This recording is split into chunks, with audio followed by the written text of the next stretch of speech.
then I wanted to do a gap year in England playing cricket. Had that all teed up, and then of course COVID came and rocked everyone. So I came back to the Steiner School to work for a year, which turned out to be pretty unbelievable, to be honest. It was lovely. What did you do in that year? What was your work in that year? So I worked as like a teacher's aide in class 5 with Megan Hatton. So I think that class is now, they just started year 7. So it's pretty exciting times for them. It was so good. I had a couple of students in particular I was working really closely with, but then there's quite a few special needs kids across the class that all needed a little bit of extra help. So I worked with quite a variety of kids in there, which was really nice, and spend a lot of time with one or two in particular, which, yeah, I found so rewarding. It was pretty unreal. Can we just go back to your actual experience as a student? Perhaps you'd like to tell me how you've got the opportunity now to stand back from a distance and look at that in its entirety. So how do you feel about that period in your life? Well, it's hard to remember exactly what I felt like in the earlier years, but I remember being there, like kind of wanting to leave. I always told Mom I just want to go to a normal school. We had moved to Eastside, so I had this really big thing about wanting to go to Ross Park, and my mum was so like, "No, absolutely not.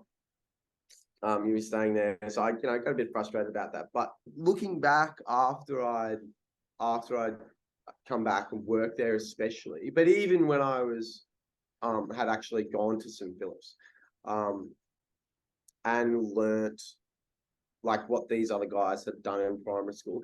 Probably from year 10 or year 9 onwards, I started to be really grateful that I went to Steiner.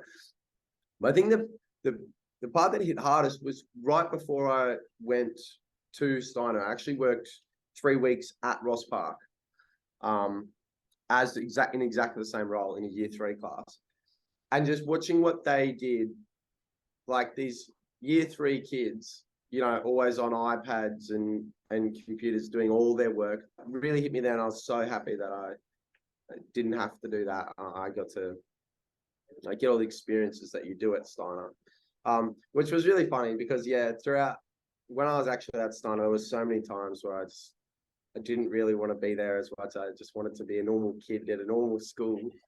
But I guess in between all that, I still had such a great time.